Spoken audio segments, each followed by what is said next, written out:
memiliki prioritas hidup yang benar, saudara.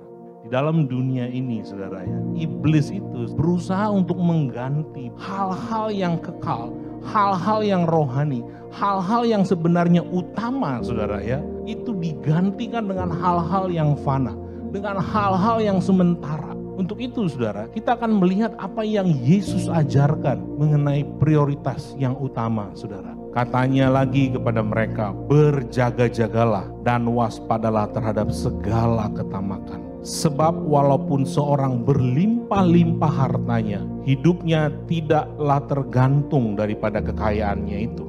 Bahaya sekali, Tuhan bilang. Dengan apa? Keserakahan, ketamakan. Jadi saudara ya, kita bisa menjadi seorang yang tamak menurut definisi Tuhan Yesus, saudara ya. Kalau kita mempunyai prioritas, saudara ya, lebih kepada hal-hal yang lahiriah, saudara, dibandingkan dengan hal-hal yang rohani. Ia bertanya dalam hatinya, apakah yang harus aku perbuat? Sebab aku tidak mempunyai tempat di mana aku dapat menyimpan hasil tanahku. Inilah yang akan aku perbuat. Aku akan merombak lumbung-lumbungku. Dan aku lagi saudara, mendirikan lebih besar.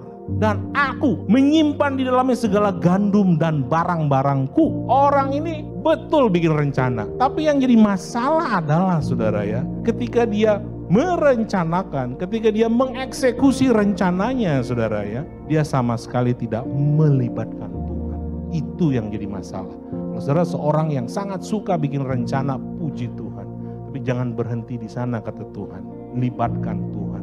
Pada akhirnya Tuhanlah yang berdaulat atas rencana saudara. Tetapi firman Allah kepadanya, hai engkau orang yang bodoh, saudara. Karena Tuhan bilang, malam ini juga jiwamu akan diambil daripadamu. Dan apa yang telah kau sediakan untuk siapakah itu nanti, saudara. Jadi waktu saudara mau serius dengan hal-hal yang rohani, dengan kedewasaan rohani saudara, jadikan yang rohani, jadikan yang kekal sebagai prioritas hidup saudara. Itu bukan nanti, itu sekarang. Nah, saudara gak pernah tahu malam nanti saudara masih hidup gak?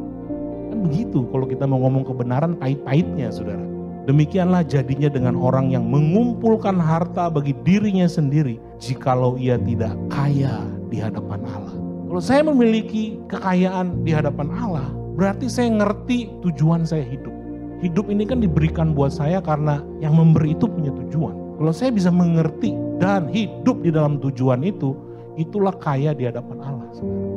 Pertanyaannya adalah, kalau saya memperhatikan yang rohani, kalau saya memperhatikan cuma yang kekal, masalahnya kan saya hidup di bumi, Pak Eril. Di bumi itu kan punya banyak kebutuhan, betul nggak? Apakah menurut saudara Tuhan nggak tahu? Tuhan tahu, saudara. Kalau kita mau khawatir, kita sering khawatir tentang besok saya mau makan apa. Apakah besok saya punya uang untuk beli makanan? Kata Tuhan, ada yang lebih penting daripada makanan. Besok kamu masih hidup nggak?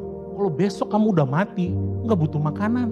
Kenapa kita khawatir, saudara ya? Karena prioritas hidup kita belum benar, saudara. Jadi kesimpulannya, bagaimana mengalahkan kekhawatiran, saudara ya? Ternyata juga itu berhubungan dengan bagaimana kita men-set prioritas yang benar dalam hidup kita. Nah, yang Tuhan mau prioritas dalam hidup kita adalah carilah kerajaannya. Carilah kerajaan Allah dan kebenarannya. Itu maksudnya apa sih? Carilah pemerintahan Allah dalam hidupmu, saudara. Saudara bisa bercermin bagaimana prioritas hidup saya. Bagaimana untuk mengubahnya. Bagaimana menjadi murid Kristus yang memiliki prioritas yang benar.